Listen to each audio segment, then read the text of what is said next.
वक्फ board संशोधन कानून के तहत अवैध कब्जों पर कार्यवाही शुरू।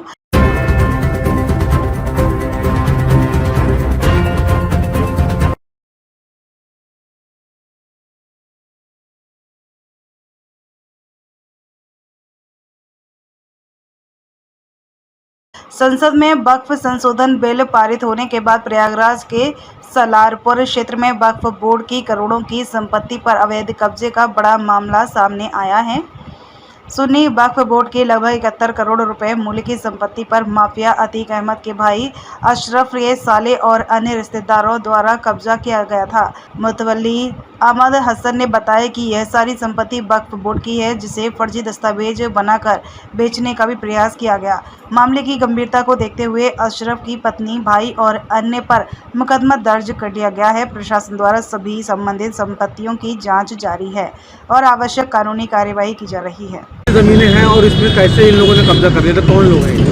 देखिए, वक्फ नंबर 66 67 68 जो कि वक्फ के अभिलेखों में पंजीकृत है, सुन्नी सेंट्रल वक्फ बोर्ड लखनऊ, शेख अब्दुल समद व अब्दुल करीम, उसमें मुझे 5/2/2024 को मुतवल्ली नियुक्त किया गया। मेरा नाम अम्माद हसन है और मैं वक्फ नंबर 66 67 68 का मुतवल्ली हूँ। जो 66 67 68 में जो ज़मीनें पूर्व मुतवल्ली द्वारा बेची गई है, उसमें उनके सहयोगी रहे हैं, जैसे कि उत्तर प्रदेश के आप सब लोगों को पता है एक दुर्दांत माफिया हुआ करते थे अतीक अहमद और अशरफ, उनके और उनके नातेदार रिश्तेदार सब ने मिल करके लगभग 50 करोड़ की संपत्ति बेची है।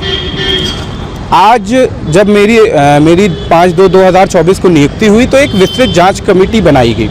उस जांच में अल्पसंख्यक कल्याण अधिकारी, उप जिला अधिकारी सदर प्रयागराज और अन्य कई सारे लोग उस कमीशन में शामिल हुए। उसके बाद रिकवरी के आदेश दिए गए। रिकवरी में ये पता चला कि लगभग 7 बीघा ज़मीन इन लोगों ने बेच दी है और इलीगल कुछ ज़मीनों के इलीगल पट्टे कर दिए हैं। तो उसके बाद हमने करीबन 1.5 बीघा ज़मीन रिकवर करवाई। उसमें वाकिफ़ की जो मंशा थी वो मंशा थी कि शिफाखाना होना चाहिए, आम जनमानस के लिए हेल्थ सेंटर होना चाहिए, उनके लिए जो मदारिस हैं, मस्जिदें हैं, उनके इमाम के लिए पैसे होने चाहिए। ये सारी चीज़ें करीबन 30 साल के करीब से बंद थी एक तरीके से। अभी उसमें हिंदू धर्मशाला खोला गया और अब हम लोग बढ़ रहे हैं एक ओल्ड एज होम के लिए। फिर इसी तरीके से जितनी मस्जिद के इमामों की सैलरी हुआ करती थी उसको सबको वापस ले आया गया। मदरसा सुबहानिया में जहां गरीब बच्चों के इमदाद का पैसा था वो तक ये लोग खा गए थे, उसको वापस करवाया गया। यही सारे काम लेकर के हम लोग बढ़ रहे हैं। चीज़ ये बताइए कि ये लोग कैसे कब्जा कर लिए थे, अशरफ के ससुराल वाले? अशरफ और उनके जितने भी रिश्तेदार थे वो उस टाइम दलबल के साथ मौजूद होकर के पूर्व मुतवल्ली को अपने सहयोगी बना करके उनको पैसा दे करके एक तरीके से उन लोगों ने इलीगल पट्टे करवाने शुरू कर दिए थे।